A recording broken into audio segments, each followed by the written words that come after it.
Salut Tennis et bienvenue dans cette nouvelle vidéo. Aujourd'hui on continue le calendrier de l'Avent et aujourd'hui on va attaquer une nouvelle facette de la maison Tennis. On a déjà vu toutes les briques qui font la maison, hein, technique, tactique, physique et mentale. Et aujourd'hui on va voir quelque chose de nouveau, on va voir le toit de la maison. Et oui, on a déjà parlé des fondations. Il y a la maison qui s'est construite autour des 4 briques dont on a longuement parlé et aujourd'hui on aborde le thème du toit. Le toit, pour moi, c'est l'optimisation de tout ce qu'on a vu. Et oui, en fait, la maison Tennis elle va permettre de grandir, mais le toit, c'est vraiment ce qui permet d'optimiser encore un peu la dernière étape. Donc, de quoi il fait cette optimisation? Alors, on pourrait parler d'optimisation des briques, hein, mais là, je ne vais pas parler de ça. On va parler de tout ce qui est optimisation autour, donc tout le reste des 4 briques qui font partie de la performance. Alors, à quoi on pense quand on parle de ça? Eh bien, moi, je pense à la nutrition. Pour moi, la nutrition est fondamentale. C'est vraiment quelque chose de très important. C'est ce qu'on met littéralement dans notre corps 2-3 fois par jour. C'est ça qui fait notre essence vitale. Et c'est le corps qui nous permet ensuite d'aller sur le terrain et de jouer. Et puis en plus, on sait que l'alimentation, ça influence énormément les pensées, etc. Donc l'alimentation, c'est vraiment le carburant, c'est vraiment la base de la base. Donc pour moi, la nutrition, hyper important. On est tous en retard à ce niveau. Pour moi, Djokovic est un maître en la matière. Mais au-delà de ça, je pense que c'est l'évolution du tennis. Le tennis va être de plus en plus porté sur la nutrition les prochaines années. Donc nutrition, vraiment hyper important.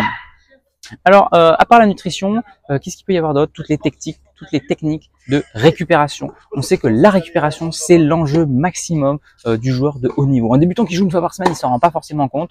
Encore qu'il peut sentir des courbatures, il peut avoir tendance à avoir envie de se reposer, mais pas plus que ça. Mais plus on va dans le haut niveau, dans la compétition, et plus ça est une notion hyper importante. Donc évidemment, ça passe par ne pas se blesser, la récupération des blessures, etc. D'ailleurs, récupérer après une blessure, très important.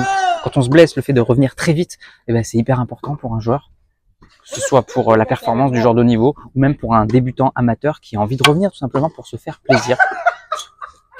Donc la récupération après blessure, hyper important, mais il y a aussi la récupération intra-match, la récupération intra-point, etc. Donc tout ce qui est récupération de manière générale. À part la récupération, on parle aussi d'échauffement. C'est vrai que l'échauffement, en fait, c'est ce qui va permettre d'optimiser. On va être plus puissant, plus rapide, plus endurant, on va éviter les blessures, etc. Et on en parle très peu au final. Tous les pros savent comment s'échauffer. Maintenant, c'est devenu des maîtres en la matière, hein, depuis des années. Maintenant, ça y est. Contrairement à la nutrition, je trouve qu'ils sont quand même bien au point sur la préparation physique et notamment sur l'échauffement. On devrait s'inspirer d'eux. Alors que nous, les amateurs, on ne s'échauffe jamais. On va sur le terrain de tennis, on fait 5 minutes d'échauffement et on commence le match à fond, à 100%. C'est complètement suicidaire. Enfin, ça dépend des niveaux. Hein. C'est sûr, quand on est non classé, 4e série, bon, ça peut passer. Mais quand on s'approche de la 3e, seconde série, personne s'échauffe. Alors que ça commence à être un peu plus physique, comme on peut voir derrière, et on ne s'échauffe jamais.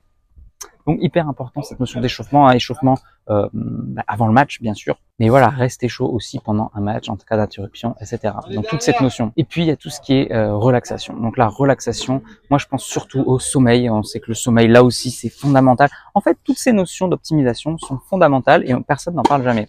Donc le sommeil, ça dépend de chacun. Hein. Il paraît qu'il faut dormir 8 heures, la majorité dorme 6 heures et pourtant ça nous suffit. Mais quand on a fait un effort physique, le muscle a besoin de récupérer et on sait qu'il récupère plus vite avec du sommeil. On est trop dans une société où on veut tellement raccourcir le sommeil pour pouvoir optimiser la journée, alors que nous, sportifs, on sait, ou en tout cas on devrait le savoir, qu'au contraire, un temps suffisant de relaxation va nous faire gagner un temps monstre. C'est ça qui nous permet de gagner du temps et d'être rapide en fait, de se relaxer pour être plus efficace en journée. Si on enchaîne et qu'on est épuisé, du coup on va se blesser, on est moins efficace, on est moins endurant, etc. Donc priorité à la relaxation, au sommeil, etc. Voilà une vidéo courte pour une fois. Je réaborderai pas chacun des thèmes, mais dans les prochains jours, je réaborderai plusieurs de ces thèmes-là pour les développer un peu plus en profondeur. Mais je les aborderai pas tous. Mais en tout cas, voilà, hyper important. Je sens votre commentaire et les étirements. Alors, les étirements, pour moi, ça fait partie de la préparation physique et de la récupération. Donc là, les étirements, voilà, c'est un mix entre récupération et préparation. Alors, tous ces éléments, je parle d'optimisation parce que justement, c'est des éléments fondamentaux qui sont souvent oubliés. En vrai, on pourrait les intégrer dans des briques. Hein. Évidemment, pour moi, l'échauffement, la relaxation, les étirements, la récupération, ça fait partie de la prépa physique. Même la nutrition devrait peut-être en faire partie.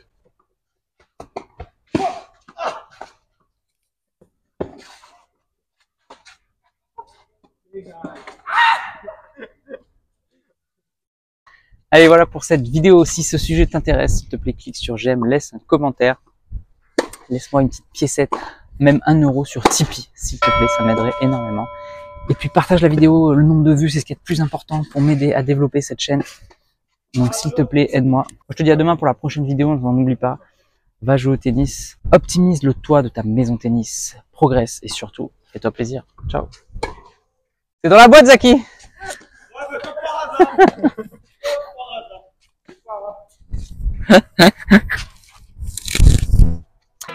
Si tu es encore là, c'est que soit tu es très motivé, et dans ce cas-là, je te félicite, soit que tu aimes ce que je fais. Dans tous les cas, s'il te plaît, laisse un commentaire pour donner ton opinion et soutiens mon travail, soit en partageant les vidéos, c'est important pour l'algorithme, soit en allant sur Tipeee. Tu peux aller encore plus loin en t'abonnant à ma newsletter où je te donnerai plein de conseils. Rien de plus facile, clique sur le lien dans la description. À bientôt.